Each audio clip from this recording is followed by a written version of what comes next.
Pengamat militer Cina peringatkan jangan ganggu Indonesia karena NKRI bakal jadi negara besar. Cina dan Indonesia beberapa kali terlibat ketegangan di zona ekonomi eksklusif alias ZEE Natuna Utara. Acap kali kapal survei dan Coast Guard Cina hadir di sana mengganggu eksplorasi minyak bumi lepas pantai Indonesia. Cina berani melakukan itu kepada Indonesia karena militer mereka sangat kuat. Dalam setahun, galangan kapal Cina mampu meluncurkan 12-14 unit kapal perang tipe fregat, LHD atau destroyer.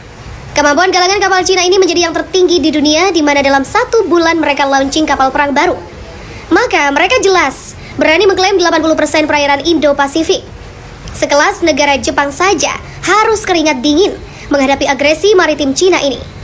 Salah satu sikap pongah semena-mena Cina kepada Indonesia ialah protes Beijing atas pengobaran minyak lepas pantai di Natuna Utara. Padahal, Natuna Utara milik NKRI sah dan diakui PBB. Tapi Cina malah melayangkan protes di wilayah kedaulatan bangsa ini. Jawaban kami sangat tegas bahwa kami tidak akan menghentikan pengeboran karena itu adalah hak kedaulatan kami. Begitulah kata seorang anggota Parlemen Indonesia di Komite Keamanan Nasional, Muhammad Farhan. Isi surat dari pemerintah Cina itu juga bernada ancaman. Surat itu sedikit mengancam karena itu adalah upaya pertama diplomat Cina untuk mendorong agenda 9 garis putus-putus mereka terhadap hak-hak kami di bawah hukum laut. Untungnya, Indonesia langsung bergerak cepat dalam menangani protes Cina ini. Amerika langsung dipepet Indonesia karena cuma Paman Sam yang saat ini mampu mengungguli armada perang Cina. Setali 3 uang, Amerika menyambut semua keberatan Indonesia atas Cina dengan menyatakan siap membantu NKRI mempertahankan Natuna Utara. Amerika Serikat dan Indonesia memiliki visi yang sama tentang kawasan Indo-Pasifik yang bebas dan terbuka, termasuk komitmen terhadap kebebasan navigasi dan penerbangan. Indonesia adalah pemimpin ASEAN dan jangkar tatanan berbasis aturan di Indo-Pasifik. Amerika Serikat tetap terlibat secara mendalam di Indo-Pasifik. Dan kami, serta mitra kami percaya bahwa cara terbaik untuk mencegah konflik adalah dengan memperkuat nilai-nilai bersama kami. Begitulah lapor state.gov. Amerika mengirimkan bantuan militer ke Indonesia berupa alutsista dan latihan perang bersama. Kami mendukung upaya kuat Indonesia untuk menjaga hak maritimnya dan melawan agresi RRT di Laut Cina Selatan, termasuk di zona ekonomi eksklusif di sekitar Kepulauan Natuna. Kemudian Indonesia juga sudah mengirim surat ke PBB dan intinya menolak klaim Cina di ZEE Natuna Utara. Indonesia pada Mei 2020 mengirim surat kepada PBB yang menolak klaim historis Beijing di laut yang ditunjukkan dengan peta 9 garisnya. Dukungan juga datang dari India, di mana Indonesia berhak menggunakan semua sumber dayanya untuk mempertahankan Natuna Utara. Salah satunya ialah bekerja sama dengan Inggris dari Rusia mengebor minyak di Natuna Utara. Indonesia tidak ingin memihak antara dua kekuatan saingan meskipun semua intimidasi Cina. Dan dia mengadopsi strategi cerdik di Inggris dan Rusia untuk menghadapi tekanan Cina.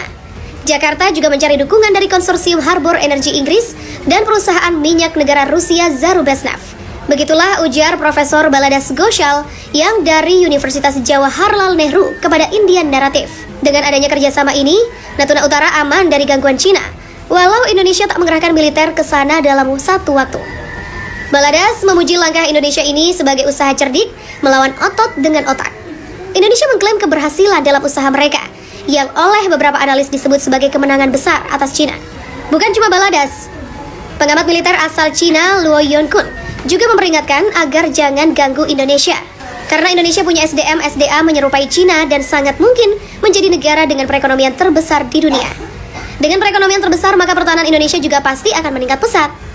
Walau masih ada kekurangan di industri pertahanannya, tapi secara wilayah, geografis hingga perkembangan ekonomi, Indonesia punya modal kuat jadi superpower. Letak geografis wilayah dan perkembangan ekonomi Indonesia merupakan faktor yang menguntungkan untuk disebut sebagai negara besar. Tetapi masih ada kekurangan yang jelas dalam kekuatan pertahanan nasional.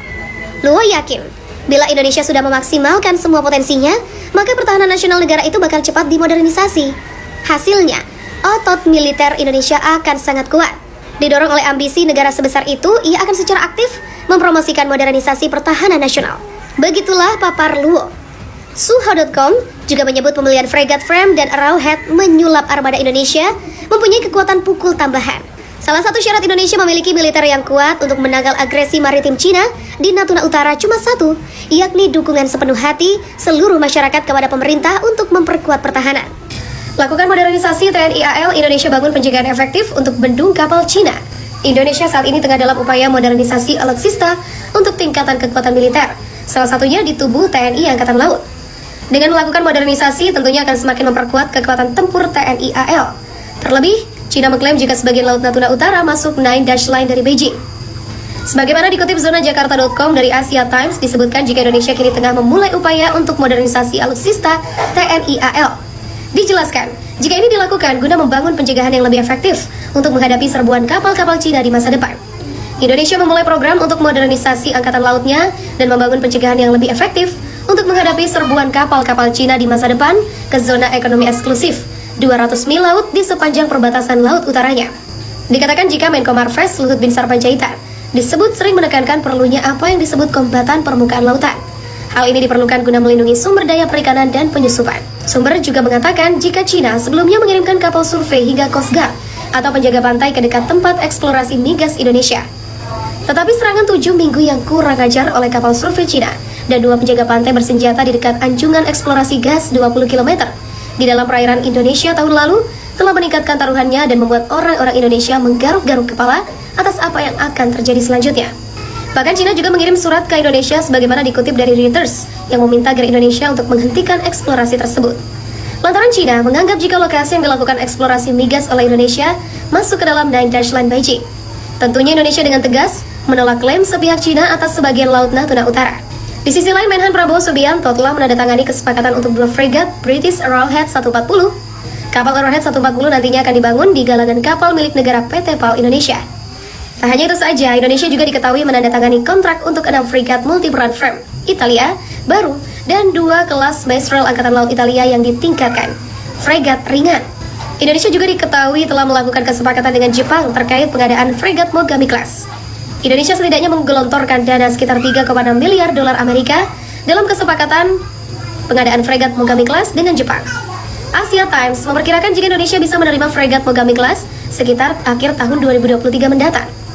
Dan untuk 4 lainnya akan dibangun oleh PAL dalam apa yang akan menjadi kesepakatan senjata terbesar antara kedua negara.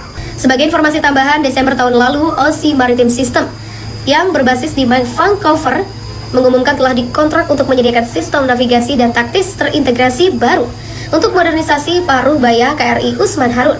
KRI Usman Harun dan kapal saudaranya KRI John Lai termasuk di antara kapal angkatan laut yang membayangi armada Cina di ZEE Indonesia. Hal ini dilakukan KRI Usman Harun dan KRI John Lai selama hampir 2 bulan lantaran kapal Cina tengah dalam latihan pemetaan dasar laut yang membayangi armada Cina di ZEE Indonesia.